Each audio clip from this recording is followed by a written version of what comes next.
And I am playing through some acoustic contraptionry that, yes, testing. Let's do this. We're just going to go down a little bit, shut it down a little bit on the reverb. And then we'll go up a little bit over yonder here. Yeah. Oh, feel the power. Hey, how you doing? And, you know, when I first started working with FISHMAN, I was doing the electric guitar pickups, the Fluence pickups, which I'll get to in a little bit. But, you know, I always had a Martin guitar, but I never had a pickup on it because to me, there were two kind of acoustic guitar players that played out live. There was the guy that really had a really good acoustic sound, and they had like 3-hour sound checks. I remember this buddy of mine, Willie Porter, always had the greatest sounding acoustic guitar thing, but he had a rack of effects, and they cost a gajillion bucks, and his sound checks took forever, and he's speaking in a strange coded language, you know, give me a 4K and give me something like, what is that? Is he playing bingo up there? What's going on with these words and letters that he's speaking of? And it just would take forever, and he would have a glorious sound, but I was like, apparently in order to get a good acoustic guitar sound, you gotta have like math involved, and I don't wanna do that. I just want to chord in the guitar and plug it in and start rocking like a pagan warlord. Who knows what I'm talking about with that? You know what I'm saying? Yeah. You wanna throw and go. I don't wanna be messing around with refrigerators and alphabet. You know what I'm saying? But that was a long time ago. This is like, oh my God, probably 20 years ago now that this was happening. So, I had a Martin guitar that I used for sessions, a whole bunch of different sessions I was doing. Actually, I used to borrow guitars from friends of mine who had various different Martins. And then finally I just bit the bullet and bought one. A lot of alliteration in that sentence. Bit the bullet and bought one. And it was the Martin guitar I bought was it was called a Custom 15, but it was basically an HD28V. But for a period of time, from the late 80s apparently to like the mid 90s, they were calling them Custom 15s because apparently it was the 15th custom guitar that they made, even though Custom 15 has nothing to do with HD28, but I'm getting ahead of myself.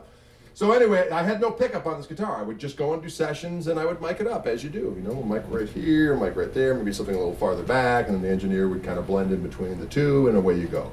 So I would never bring an acoustic guitar out live because I thought, well, you can't get a good sound. And then there was the other type of, remember I said earlier, there was the guy that would have the marathon sound checks in order to sound good. And then there was the guy that just plugged in as like, you know, I don't want to mention any brands, but, you know, brand X guitar with the piezo pickup on it and plug it in, and it just sounded like razor blades and hand grenades, and he would just pound on that thing as hard as he could. And I thought, man, so my choices are either sounding like the apocalypse or spending a lot of money and time in order to get, and math being involved in order to get a good acoustic guitar sound.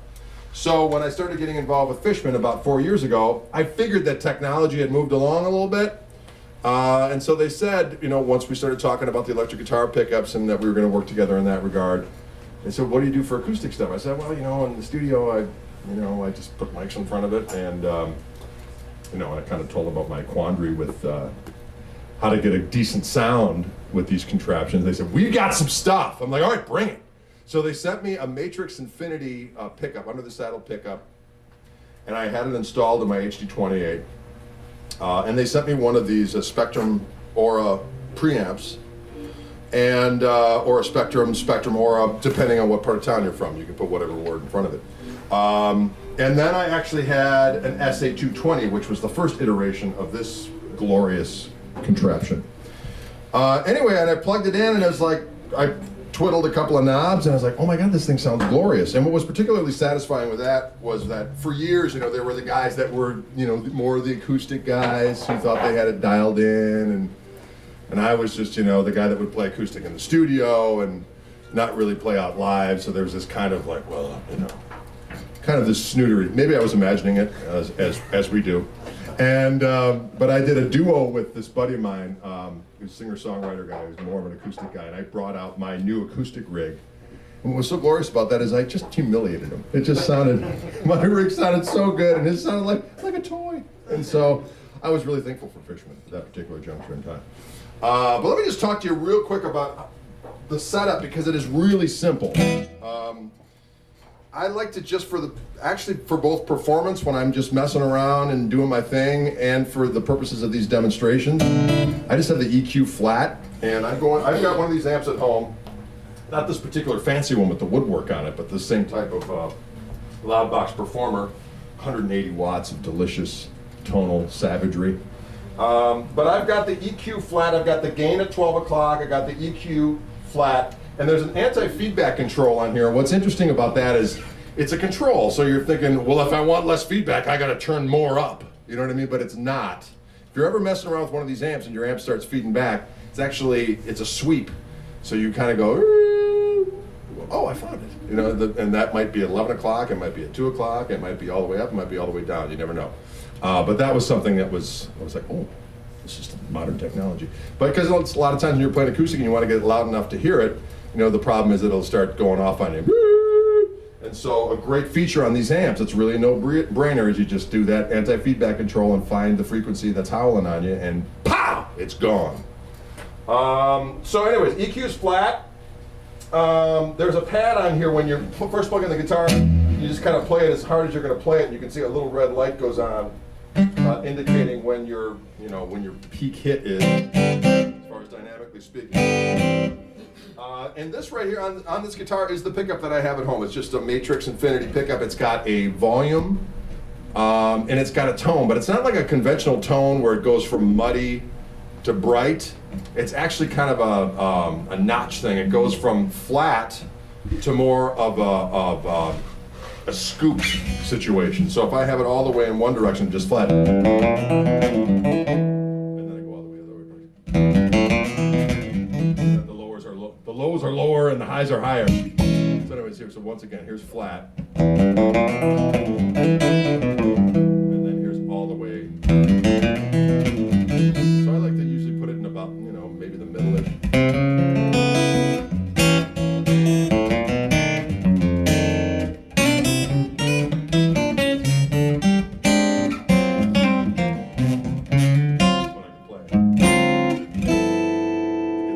It sounds good. It sounds like an acoustic guitar. Now, this Aura box is an interesting device in the fact that all the stuff that Fishman does is trying to add, well, it's not dissimilar to when you're in the studio and you're recording an acoustic guitar. You want options, you know, so you have a microphone here, you got a microphone over here, you might have a room mic, and then any one of those individual mics might sound okay, but the blend of them sounds glorious, and there might be a little bit more of this one than that one, or maybe, you know what I mean? You blend it in order to have the good sound. So with this whole array of stuff that Fishman has in terms of technology with the acoustic stuff, acoustic stuff is concerned, is to give you these options to be able to add just a little bit of this, that, and the next thing to make sure that you're getting the most organic type of acoustic sound live that you can, and then be able to turn it up to deafening volumes and not feedback and sound like an electric guitar, you know what I mean? So this Aura box is an interesting device. It has this Aura technology on it, which, not to get into, you know, the strange voodoo, but there's a lot of like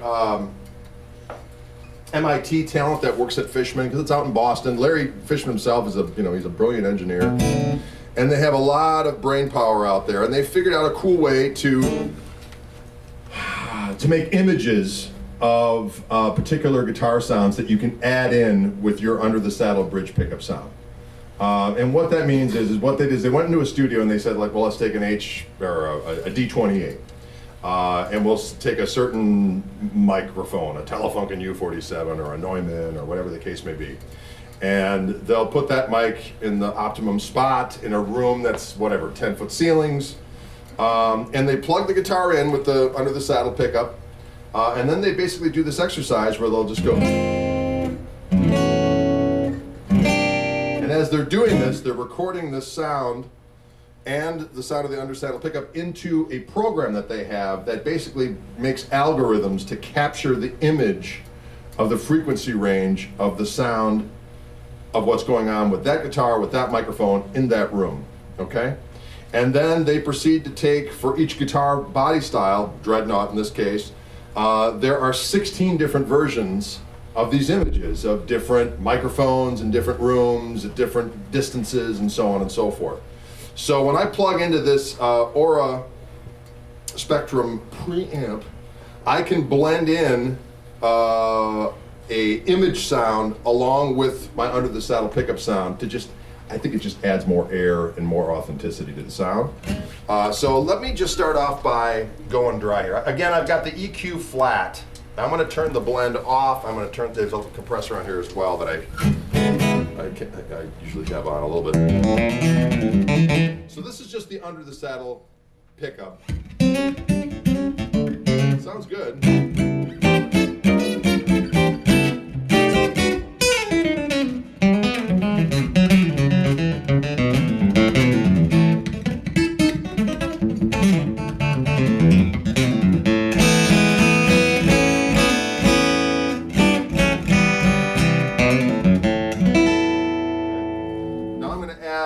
A little bit of the aura in there. I like to put it up to about 10 o'clock.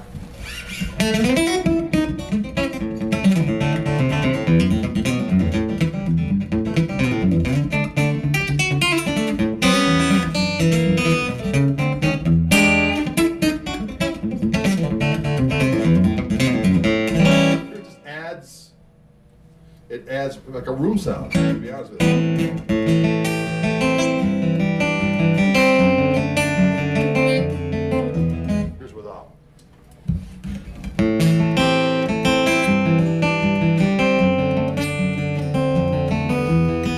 Sounds good, but it's just more of a direct sound. And this one just adds a little bit more space to this situation.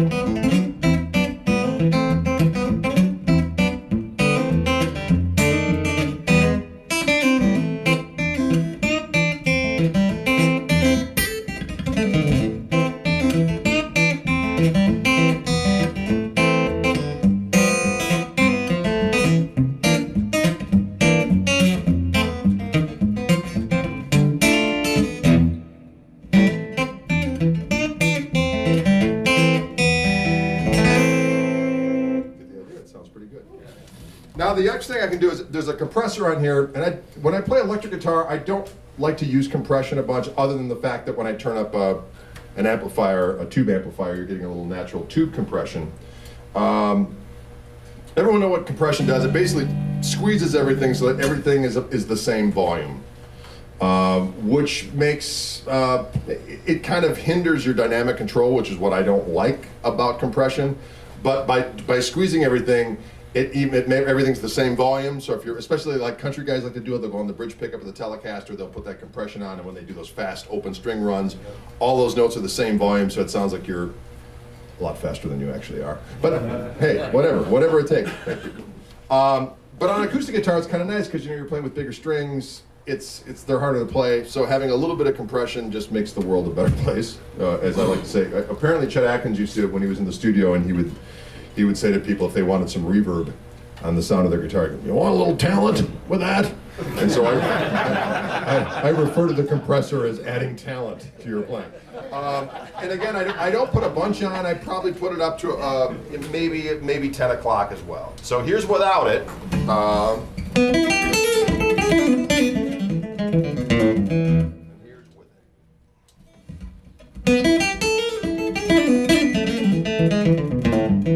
Just kind of squeezes everything just a little bit and makes it less painful, really, to play.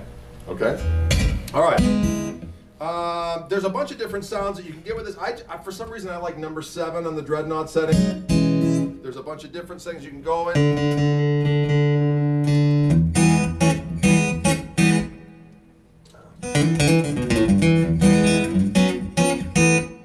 You can hear it's just a bunch of different ambiances, slightly different EQ, just because of the way that the mic is played.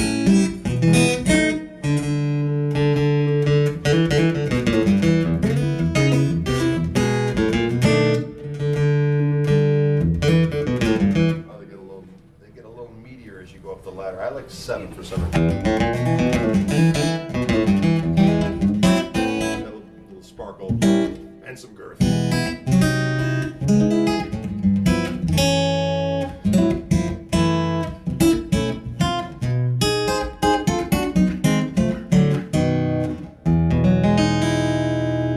again, this pickup is a Matrix Infinity pickup.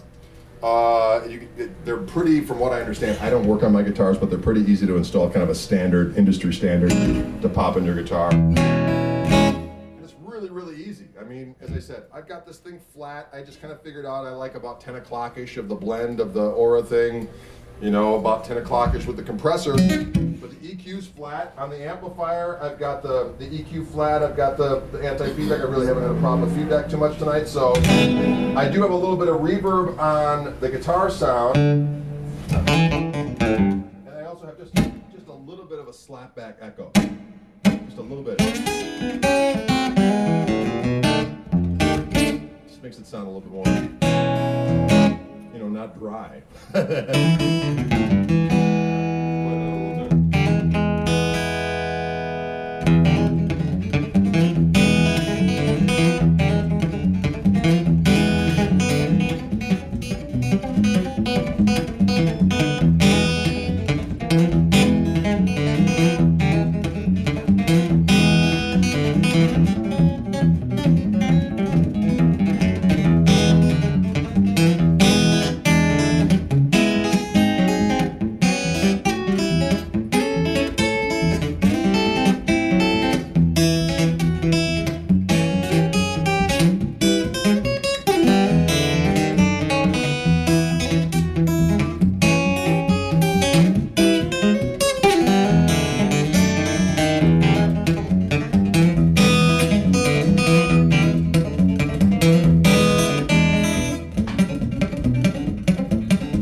Taking a toll on my nails.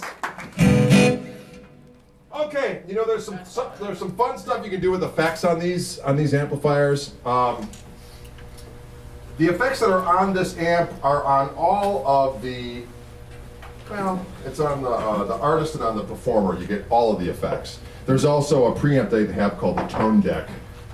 or the tone DEQ as it's spelled. But anyway, it's that has the effects of what is on the Loudbox artist and performer, and there are different reverbs. Yeah, let's go. I'll go back over to this area. Let's see what we got. Gonna do like a longer delay.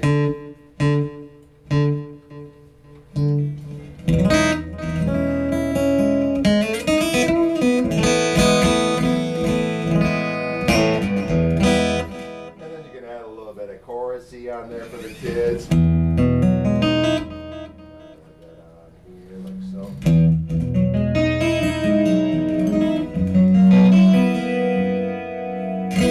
That kind of exacerbates the.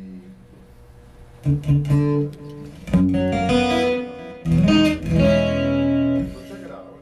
I'm going to turn that chorus up in just a minute, and I'm going to tune to a tuning called Dadgad. Everyone familiar with this tuning? For those of you who aren't, it's kind of fun. You turn the low E string down to D. So you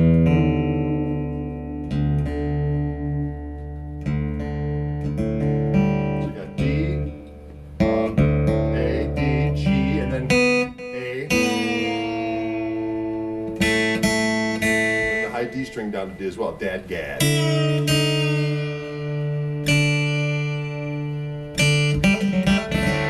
And a lot of Celtic performers like to use it. Jimmy Page used it quite a bit. Davy Graham. But it sounds good for all kinds. I'm going to do kind of a spacey little jam here and throw some Jimmy Page-isms in here.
Dadgad. That's a fun tuning, ladies and gentlemen. For the kids.